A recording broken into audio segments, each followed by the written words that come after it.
Hey guys, Sean here, and in today's episode of the Any Given Runday podcast, Erica's going to be interviewing Rachel Farrell on how they met back in college. Rachel just did swimming, she never did cycling and running before. Why is that important to say? Because a couple of short years later after that, she went on to compete in the World Championships for a Half Ironman in Nice. Rachel talks about her journey from doing her first triathlon to going on to Olympic triathlon and sitting at the wall at the end of it and just feel like getting sick and being like, she could never do that again, to just doing a half Ironman training just because she wanted to train over the winter, just keep herself going. And then after just qualifying for the World Championships, not even knowing she qualified, to going to Nice, doing a half Ironman, and her experiences going through the half Ironman at different stages, how she got on with all the obstacles, doing the swimming, the cycling, being on a similar route to the Tour de France. It's an incredible story, and she talks about throughout this podcast just the mentality of just training for herself rather than just the race ahead. It's a hell of a podcast for you guys. So right before I send you over to Eric's interview with Rachel, I just want to remind you guys that today is the first day of the Any Given Run Day 5k Run Club Challenge. So we've got 5 weeks. The links in the description on how to get involved. There's no charge to get involved. Just click on the link. You can sign up to the Facebook group. We've got sample running plans for you guys as well. And we're building a big community through the Any Given Run Day Run Club. But that's the running group. That's all different runs and stuff we're doing. That's nothing to do with today's episode of the podcast, guys. I really hope you enjoy this one. This is Eric interviewing Rachel Farrell. Enjoy.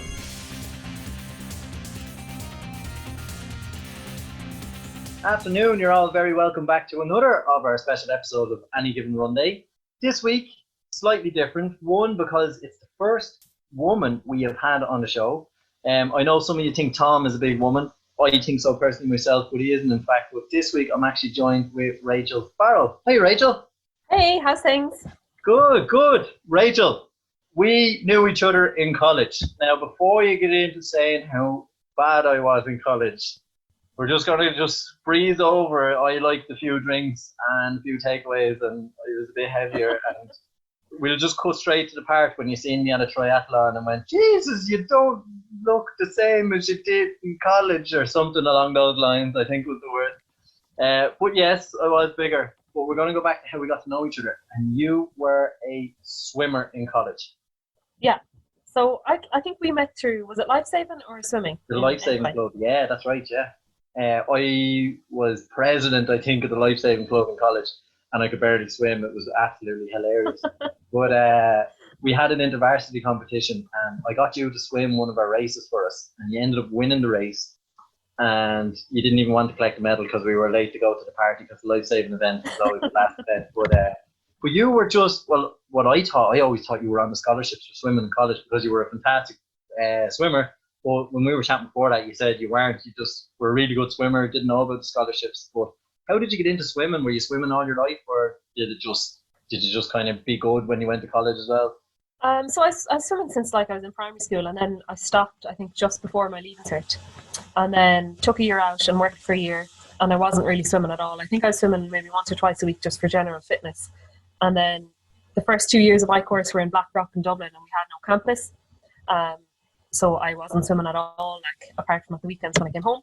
And then third and fourth year were in Maynooth, and then that's when I signed up for the swim club. So I was delighted, I hadn't swam properly in years, so it was great just to be part of a club. And then sure, college swimming is all about the crack and the drinking and competitions and varsities, so it was absolutely perfect. And then that's how we met. Yeah, it was definitely party boy. You didn't meet me in the swimming pool anyway. I wasn't good enough, that's for sure. But I was good at organising the trips and the parties. I suppose that's Jesus, yeah, you were. Sure. But you were actually a phenomenal swimmer. I remember when I got you to swim that race, I was amazed by your swimming. Your swimming is quite a high standard, and it's something I'm not very comfortable with at all, swimming, particularly in the open water. But then when we left college, obviously we go our separate ways. I went my career, you went teaching, then you did a bit of travelling, am I right? Yeah. So I worked as a teacher for a couple of years, and then when I secured a permanent post, I took a career break and then headed over to the Middle East, to Oman. And I suppose the whole Ironman journey then started from there. So just before I went to Oman, I think it might have been July 2018, I did my first triathlon in Athone. Again, that was kind of just pure random, complete bucket list kind of thing.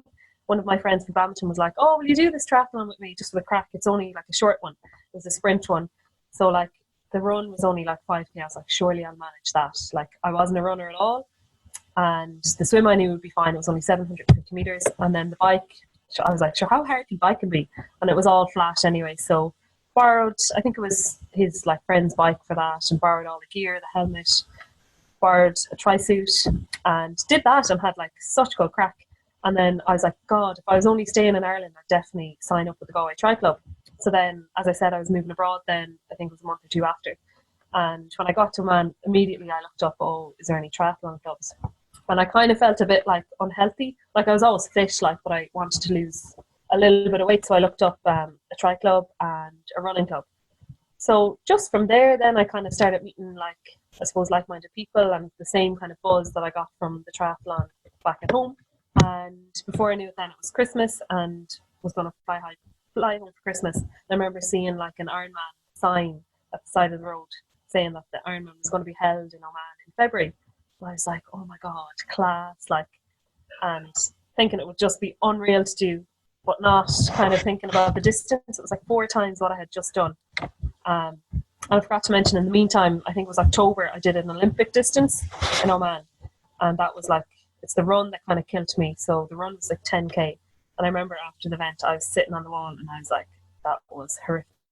I'm never, ever, ever doing anything like that ever again. Like I was like puking, like it was so hard. Sorry, yeah, I kind of did you an injustice in the introduction there. I just got sidetracked trying to protect myself, and you were ruining my good name with how bad I was in college. But you were a swimmer, and that was the point I probably should have made. You were not a runner. You weren't a cyclist. Oh God, no. You, bar the water, you were an absolute fish in water. But out of that,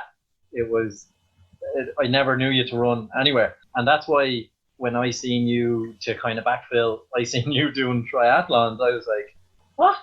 What's going on? I've never seen her cycle. Sorry, so just for people listening, this then brings us into the story of a man and you getting this buzz from Athone to give it a go, and now you're sitting on the wall. You just ran 10k, you're about to get sick, but the journey doesn't stop there.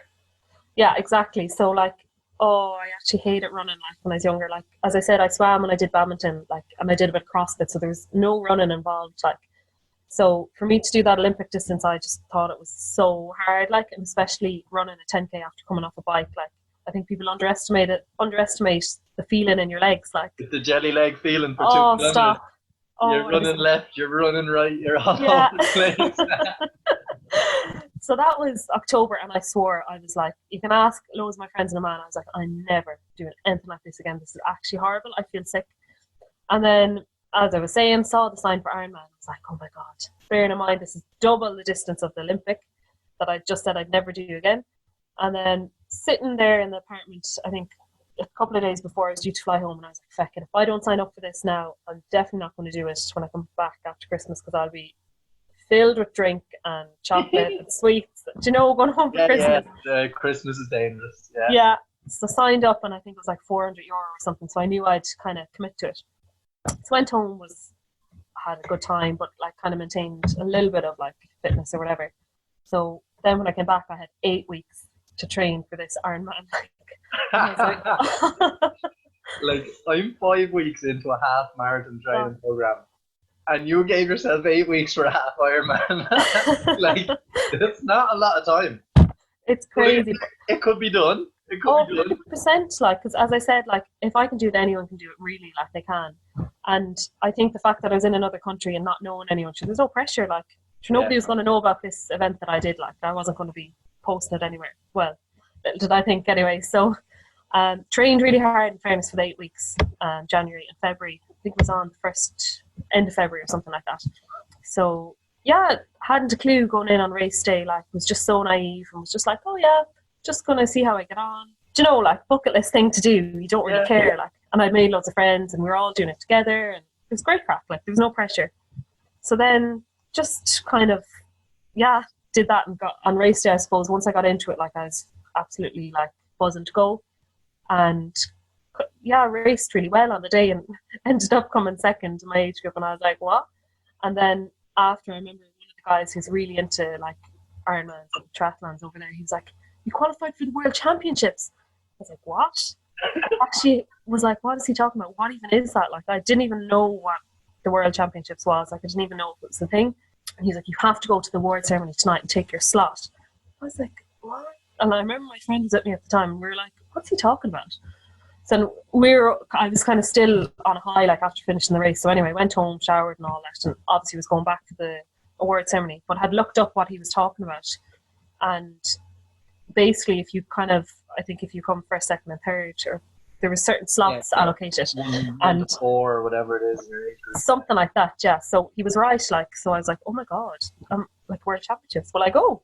And he was like, I remember he put it into perspective. He was like, he said something crazy, like, he was like, I'd kill one of my kids to get to go to the World Championships. He was like, this is insane. He was like, I've worked all my life to try and get to this. He's like, you have to take it, like, and like, I was kind of thinking, this is something I only wanted to do once off, but if it's this serious, maybe I should take that slot. Yeah. And like, yeah. So anyway, went to the award ceremony and took the slot, and kind of, yeah. And that kind of led to a whole different. Just as Ray said, I might do a race, I mightn't post it, see what happens. Then you post it, I see it on your Instagram. We haven't really seen each other in a few years, we're all gone our different ways and stuff. I see it on your Instagram that you finished second in the Oman Ironman in your age group. You're now going to the World Championships. And I'm like, what the hell has happened in the last 3 years? So and funny, like, I had just gotten into this. I don't know what it was. It was around the time you did that Half Ironman in February. Myself and Tom in the previous episode, we took that notion that we were going to go, right, we're giving triathlons a go. I was proud of just done. I understand that feeling. I signed up to do an Olympic, did it, nearly died, but then somewhere along the way I said I was going to do 4 in a row, 4 Olympics in 4 weeks. Didn't think it was possible to end up doing it. But what drove me to that, and what I said to you before we came on as well, I was getting into it. I seen you did the Half Ironman, finished second in your age category. I knew you hated running. I'd never seen you on a bike. I knew you were a great swimmer, so I would say you would have a great chance of finishing high with that. But the work you did to get there, and then I was like, I can definitely do a triathlon. I was so inspired by you winning and qualifying for World Championships. I'd never heard of Ironman. I'd never really heard of triathlons. I hadn't even got a swimming hat at the time. I could barely swim 2 lengths of the pool. I'd no bike, like yourself, but I was so inspired by your story. I was like, this is unbelievable, because it was only really, not that we just stalk your Instagram, but like the odd bike pick, and we're all out for a job. Now I'm going to the World Championships, thanks very much. It was like unbelievable. It was such a good story. And it's then crazy, you trained anyway. You came back from Oman then in the summer for a couple of weeks, and you asked me to come down. I was still on my buzz from thinking I was great doing Olympics and not drowning or dying. But you said we do a sprint triathlon 2 weeks before Nice, the Tri-Lakes triathlon. We said we give it a spin. I jumped at the opportunity because I was like, I get to be in the same race as a person who's gone to the World Championships, so I'm not 100% going. So went down, drove 3.5 hours to the back end of Mayo to join in some triathlon. I was winding you up for a oh my God, week before it. I was sick talking to you, like. Yeah, I was telling you I was going to catch you on the run, I was going to do this, and I was going to embarrass the world champion. I think you were finishing your 5k run, and I was only getting going on my 5k. So I think there was a substantial difference between the two of us. But you had all the talk, though. I would like to take credit that was in your head when you were in the water, on the bike, on the run. It gave you a good push 2 weeks before. I'm taking credit. Best coach you've ever had. It definitely did. I was like, where's Eric? Nowhere to be seen as expected. But but genuinely, you really did. I was trying to go to Nice with you. It was very lastminute.com, and I was in training at the time, and I couldn't get the time off work. I think it was like 2 weeks before, and I had to leave in, and it just didn't get approved. And I was raging. I was going to be going to the World Championships to watch you compete, and it didn't come to fruition. I know. I was so excited. I was actually looking so hopeful there for a long time. Yeah, it was looking good, and the flights, and you had a couple of friends, and I was just going to be kind of like yourself, my man. Like, when you see the sign, you see all these great athletes, like, I know you probably didn't really understand either, because you were just showing up in your Saw Doctors t-shirt and looking around. And, the bogger from Ireland. Oh, yeah. Whereas I was like, this is the World Championship. I think I was more excited than you, and you were like, yeah, like, it's grand. No, it's all right. Like, nothing fazed you. It was absolutely unbelievable. So you went to Nice, the World Championships. I didn't get to go, so I can't tell this story. Devo. How was it? How was it the starting line? How was the pre-race kind of, what you call them, kind of stalls? Jitters. Yeah, and like you go beforehand, it's like a pre-event, and you get all your gear ready, and you go down to the gate, and you're putting all your food in your bag. And what was it like seeing all these like top athletes? It's just crazy. I was like, you kind of have to keep pinching yourself. It's like, what am I doing here? Like, because seeing all the athletes, like, they were all just absolutely ripped. Everyone looked so healthy. Like, it provided me with huge inspiration. Like, it definitely motivated me to like really race hard. Like, and it was just class. It was almost like a rave without like the drink and the pills. I only understand the one part of that. But, yeah. But like the start line, they had like a live DJ and they were playing like Tiesto and like, it was just absolutely class. Like, and I had goosebumps all over me. Like, and then like the shotguns for like letting people off into the water. It's just like, even when I finished the swim, I remember just like looking around. I was like, this is unbelievable. Like, and what goes through your head? Because obviously, I know from being in the water, my biggest fear in life in general is open water, a big fear of mine. So I know a lot goes through my head in those times. But you're such a confident swimmer. When you're in that race, World Championships, there's feet just kicking around you. What's going through your head when you're just in the water with just your thoughts? Yeah, like, to be honest, I have to say it is quite scary. Like, even, I suppose I'd be a confident swimmer, but like, I was absolutely bricking it because there was people all around me. Like, in fairness, there were people pulling your legs, there's people banging into you, trying to get ahead of you, swimming over you. Like, it's quite daunting, like, I think, but you just kind of have to embrace it and kind of move away from the crowd and just try to get on with it. But then once you're out of the swim, you're completely safe. Like, yeah, it is a big difference. I always say that once I get out of the water, the race is over. I'm just going for a cycle. Yeah. And then you're on the bike. You're in the south of France. Sun's shining. There's yachts all over the place. And here's Rachel Farrell from Mayo, Galway area in the World Championships with everyone with like second names and bikes and pinching myself. You didn't even know where you were cycling. You were just off you went. Yeah, it was just class. Like, again, just complete sense of exploration. Like, where am I going now? And like, it was a really, really hilly route as well. I think it's notorious for that. I think part of it is on like the Tour de France. So like, it was literally like 45 kilometers up and the rest down.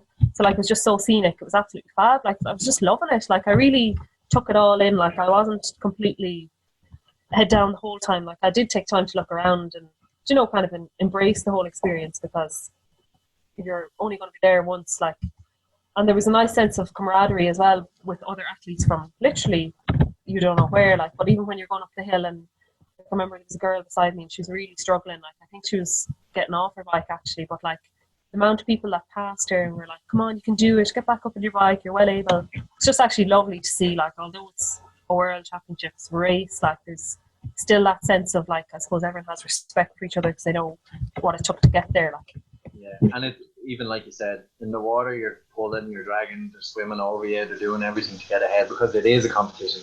And at that starting block, you're with the people who want to be world champion. Like, but by the time you get on your bike, the field is separated out, and then everyone crosses the line together. And it's something that I love about triathlons. And when we chatted on our bike, when we were cycling back to the car after triathlon, it's just something we both said that since we got into it, it's just the atmosphere involved in that kind of race, and in people 100%. That do long distance and triathlons and Ironman. And as I've said, now we were watching at home, me and all your friends, understanding that kind of buzz, and everyone was cheering you on. We were watching the live link of you slowly climbing up the hill, watching your time. Yeah. Come on, Rachel! Not knowing that it was a big climb and you were coming down the far side, but it was unbelievable to watch. What's taking you so long? Yeah, I tell you, a good thing I wouldn't go. I would have fell asleep and finished. Yeah. But you came down the hill on the far side. It was lightning quick because I was kind of like judging right just halfway through, so I timed. And then I left the laptop because I didn't want to embarrass you. Watch your second slow half of cycling, but it was the downhill half. But then you get off the bike, and again, just to bring it back to everyone listening, you never ran further than a kilometre in college. And now you're about to take on a half marathon after cycling 90 kilometres, swimming just over 2k, just under 2k? Yeah, 1.9, yeah. 1.9, and now you're about to run a half marathon in the south of France in 23 days. What's going through your head now? So like I remember getting off the bike and like my whole family were there and I had friends there as well. They all kind of scattered out, so there was kind of someone nearly everywhere. Like so I'm waiting one for was you like, guys in there. Yeah, thanks very much, Rachel. yeah, the run was like up and down the prom I think 4 times. So like there was somebody at each kind of phase. So that kind of kept me going, and I remember being so happy. I was like, this is crazy. Like, why am I so happy? This isn't normal. Like, obviously it was so hard and you're so exposed to the heat on the prom and stuff, but I suppose I kind of wanted to do my family proud and my friends and show them that, I suppose, I don't know, I wanted to thank them for coming over, kind of. I just wanted to do well. So Yeah. that kind of kept me going, and seeing all the other athletes gives you a huge sense of motivation, like, as well. And as well, because you're up and down, you're seeing them constantly. You're seeing people constantly, and the route, just to kind of describe it, it's kind of like 2 lanes, one's going one way, one's going the other. You're constantly seeing each other, and you're seeing all the top guys heading in, and you're trying to keep pace and seeing the same faces. But that last 2K is lined with people, isn't it? Oh my God, it's crazy. Like, they had like drummers and like people playing the trumpets, and like, oh, it's just class. Like, just goosebumps, like the whole, I pretty much had goosebumps every time I saw someone I knew. And then when the drums started going, and then when you can see the red carpet, you're like, oh my God, like, it's nearly over. Like, you got almost kind of want to keep running, like, and then you just cross the finish line, and then when you stop, your body's like, what did you just do to me? Yeah. I remember watching you cross the finish line, and before you, I don't know if anyone ever told you this, before you, like, at least 4 or 5 women, as soon as they crossed, like, fell off either side of the walkway down, because it was kind of a bit of a hill after you finished. Yeah, like, yeah. Fell either side, and like medics were running, and I was watching you coming down. I was like, oh, please God, don't collapse on camera. Please don't collapse on camera. Because you have Rachel Farrell, Ireland, in the big black tri-suit. Here she comes. But you crossed the line, and you were just like, hey! Yeah, like, oh my God, like, you. it was like crazy. Professionals in a jogger on the ground, and Rachel's there getting champagne and having a great time. I was just so buzzed up, like, and then my brother had like thrown the Irish flag at me just before the finish line, and I was like, that like just fired me up altogether. I was like, ah! Yeah, it looked absolutely brilliant. And Austin last week was talking about doing this 50k, 53k ultra, but he said that finish line feeling of accomplishing something so big is unbelievable. Yeah. And accomplished it from only starting a year and a half prior is absolutely unbelievable. And it's a massive inspiration to anyone who listens that you went from just getting on a bike to now competing in the World Championships. But that wasn't good enough for you. Stop, Eric. Wasn't, no, that wasn't. You had to go show off and make me feel really bad.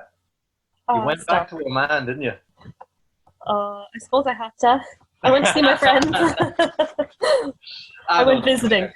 Give you credit. You have a big love for it. It's where it started off for you. A lot of people told you to go to World Championships and stuff. You said it to me at the Christmas. I just come through the marathon and I did a few adventure races. Me wasn't great. You were like, I'm doing a half Ironman, no man. And for a few minutes, maybe a few days, maybe a week or two, I was half convinced to go and do it with you because there were still tickets. But you signed up. You were going back to do the half Ironman. It was a nice visit back. Obviously, winter training in Ireland is absolutely terrible. So going back to the heat definitely made a nice difference to the training. Yeah. And you competed again in Oman Take 2. How was it? Oh, it was fab. Like, I suppose I felt like kind of like a little bit of pressure on myself though. Like, because going into the first race in Oman, I was like so naive, didn't have a care in the world. But I think Take 2, I kind of felt like I kind of had to prove myself. Even though I may not have kind of said that to people, but like, it's kind of just how I felt. I was like, God, I really have work to do here. Like, do you know, there's that little bit of pressure. So I put a lot of pressure on myself. I'd set like 5 really specific goals, like, so like a swim time, a bike time, and a run time. And then I wanted to like finish first in my age group and then qualify. So like going in with all those targets, it does put a lot of pressure on yourself, but I suppose thankfully kind of executed a good enough race and reached 4 out of 5 of the targets. Yeah, so watching it, so the race itself, I had high expectations because I'd seen the amount of training you were doing over the winter, and you were going back, you knew the course. And we always said, doing marathons, when you know the course, mentally you kind of have an advantage because you know, this bit, geez, I'm ahead of time. And that gives you that little bit of a kick. But I want to ask you about that feeling when you came out of the water and there's a guy jogging in front of you holding a sign that says First Lady. I know. I was like, oh my God. You were in the lead of a half Ironman competition coming out of swimming. No, how did that crazy. feel? Were you kind of like, is that for me? I was like looking around, I was like, no, that's not for me. Like, crazy. Like, again, as I say, just surreal kind of goosebump kind of feeling. And then when I heard, like, some of my friends, or two of my friends were pregnant, so they couldn't race. I would have raced with them last year. So they were, like, really vocal on the line, and, like, they had all the proper terms of telling me what was going on. When I heard them saying it, they were like, "You're first." I was like, "Oh my God, stop. This is too much. I can't. And then the man with the camera, like, followed me literally from coming out of the water the whole way up the ramp, gone to get my bike, followed me the whole way to the line. I was like, this is too much. I can't. I could tell, because I was watching it, and I could tell your face wasn't going red from the swim. You could see the camera, and you had like a little side eye at it a few times. And he was following you the whole way, because the First Lady gets followed. You are the person of interest. I'd say, but obviously the others, the world out who were doing it nearly professionally, started to catch up with you shortly afterwards. Yeah. And we say, like, thank God. you were nearly pushing them on. Please, like, please. With you. What's at home? And for me, it was like almost going there, doing this, doing a triathlon with you. I'm like watching the scene of Rachel coming out of the water first, lead lady. It was absolutely pandemonium. I was sending texts around everyone. I was like, "You'll not believe it. She's first." I was disappointed with you that you let everyone else pass you. But we won't talk about it. So you got on the bike, you led in your age group. You got passed out by a couple of people on the bike. It wasn't many people on the bike though. A couple of people, yeah. The first one that passed me, I was like, oh my God, was Natasha Badman. She's like known as like the Queen of Kona. I think she's 6 times world champion. And like, I remember held her at bay for a decent portion. Oh, but she killed me then. Like, after that, but still, you got one up in there for the first time. You're haunting her sleep. Oh, but she's just so nice. Like, again, that kind of shows you the camaraderie of the sport. Like, I remember her passing me out and she was just like, well done, it's amazing, you're doing amazing. And just because I had seen her last year and I'd raced against her, obviously, in Oman last year. And she was gone, like, but I remember seeing her after at the awards and it was like, oh my gosh, like, she's such an inspiration. So to kind of see her then, I was like, oh my God, crazy, like, mad. It is great. And you see, like, Kona is the creme de la creme of Ironman. It's in Hawaii. Yeah. It's where the best of the best want to do. And this, I don't know how you can even describe it for someone. It's your Ronaldo footballer. It's your Lance Armstrong cyclist. It's the pinnacle of the sport. And they're just looking at you saying, geez, you're really good, well done. And off they go. Like, you're part of that. Like, it's a really nice feeling, like. Yeah. So she was lovely, like, really, really nice person. So you came in Oman, you got on for your lovely running legs that you only developed over the last 2, and you held on to do what? What average was it? What was the run? I planned to do 140, but that didn't happen. I think it ended up 148, I think. You're a terrible athlete. Oh, I was actually disgusted, like, but I suppose. I know you were, that's why I'm taking digs. You're so mean. I suppose that's, I was disgusted with my run. I don't know what happened. I don't know. But you'd worked hard. I suppose when you look back at it, you'd put all that pressure on yourself, probably burnt a lot of energy with the nerves. Yeah. Worked hard in the swim, pushed hard on the cycle, and then you were just holding on, I suppose. And, yeah. But it worked. And the reason it worked is because you didn't finish second this time, did you? Third. Huh? Third. But you qualified for the World Championships. No, I was happy to finish first. I'm only messing. You finished first. In my age group, not first now overall. Oh, well, like, you were against a 6-time World Championship professional athlete and everyone else, but you finished first in your age group. So in that race, you are the best 20 to 29-year-old in Oman. And just to backtrack, in Nice, in your age group, 200 ladies took part. And you finished 48 in the World Championships, and you're doing triathlons a year and a half, which is absolutely phenomenal. Then you go back to Oman and you win that one because you're an average athlete. And and then next thing is you're going to the World Championships in New Zealand, but unfortunately because of COVID, it's cancelled. Yeah. How are you training? As in, how are you mentally staying focused? So obviously you did Oman, and there's a definitive because you know Nice is in September, and you're like, I am going to Nice in this date. I am going to work so hard. How are you going to keep yourself motivated for this World Championships in New Zealand? Obviously, New Zealand, amazing place, it's going to be brilliant when everything does get back to normal. How are you going to motivate yourself to train? I suppose like I'm not really focused on a race to kind of motivate me. I think it's kind of more of a habit or a ritual. Like I kind of almost need it in my life to just kind of keep sane in a sense. Like I just really enjoy it. So the motivation isn't really a problem. I enjoy it. Like, so I suppose for now that could change maybe in the future, but I'm lucky in that sense. Yeah. Like I noticed as well, I didn't run the last 2 days, but today I was like, it was just in me all day. I was like, I have to go run. Yeah. Yeah, but when you get to that point and you cross over, there's definitely a clear line. When you cross over that line, you flip to hating running and cycling to needing running and cycling. It's a bizarre little thing. And like yourself now, I've seen you've been on the turbo trainer, you've been doing your sprints up and down your road and all the monotonous stuff. But even though it's there, it's just enjoyable. And yeah. Like people probably listening are going, she's doing World Championships, but yeah, she's just happy to go for a jog in the park. But it is actually it.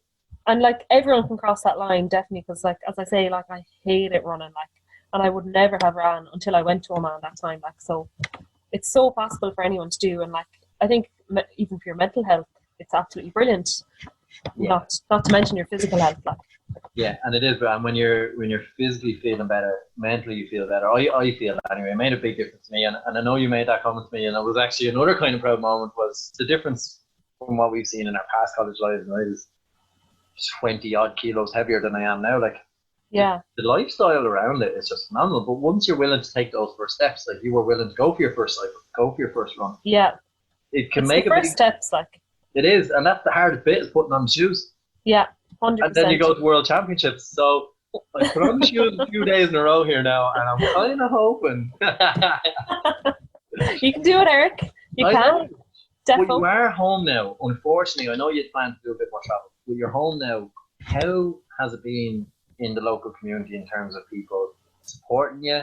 Obviously, because small town Ireland, I've flown over it once or twice and tried to give you a little wave. You weren't at home, you're outside. But how do everyone around you? I know the local hotel were supportive of you. I know Spin 11 have been giving you good gear. Like, has this all just come? People getting behind you, seeing the good you're doing, and really supporting you? Yeah, like it's crazy. Like when I came home, I was so, I think even humbled is the word, by the support like that people were giving me. Like just even kind of congratulating me and offering like support. Like even as I said, the local gym, the Claregarth Hotel, the gym there, they offered to sponsor me a wetsuit, which was like a huge deal. Like I hadn't a proper wetsuit at all, so they sponsored me a wetsuit just before this whole COVID thing kicked off. And then Gary and Maria in Spin 11 up in Dublin, they're a bike clothing company. So they kitted me out completely for all my cycles and even some casual wear, and they also sent over a tri-suit for me to compete in Oman. And then you had the likes of like Massage Gun Ireland, Shane there was so nice, and Backballer also sponsored me. So like the sport is great, really, really good. Like people are just so kind, really.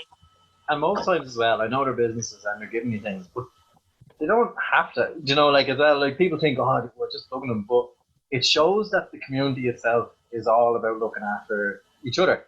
Yeah. The athletes, and you're going out, and like an Ironman is an expensive thing. You have to get your bike and your equipment over to the thing. So for people like that to get behind you, give you tri-suits, give you the best gear, to give you the best chance, is absolutely brilliant. And it's been great to see the likes of Spin 11 giving you all the equipment, and it looks really good. And Backballer, the Gun Massage, local hotels giving you wetsuits, like it's absolutely brilliant to see the support you're getting because it's definitely deserved. You're one of the top female athletes I know. I'm delighted to brag. Oh, stop. Like Jenny, but and this is what's so good about you as well, and this is why I think this is really relate, because you don't see it like that. You just see it as going for a run, cycle, swim, and it's absolutely brilliant. Your modesty in how good you are in sport is what makes people want to get behind you so much more, and it's amazing to see how far you've come. And I'm gonna put it out there. I'm pretty looking forward to how far you'll go, because I think you're only really getting warmed up. And if you do go to New Zealand, I promise I will go and watch the World Championships. So at least you can play this one back to me and hold it to me. I'll hold you to that, Eric, 100%. Yeah, as soon as you get the date, 100%. I'll put in the leave and I'll go. Who knows? I might compete in the Half Ironman with you next year, maybe. Oh my God, be class. Oh man, take 3. Yeah, the dream team getting back together. Yeah. I'm just there for your mental anguish, so you will go faster. So you have to get a better time than me. That's all. Sounds like a plan. I'll have to learn how to swim between now and then as well. But Rachel, the reason I kind of lead it in with your modesty and how far you've come.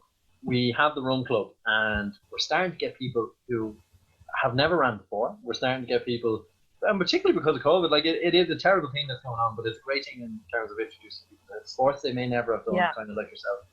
Have you any kind of final advice for someone who's going to get started?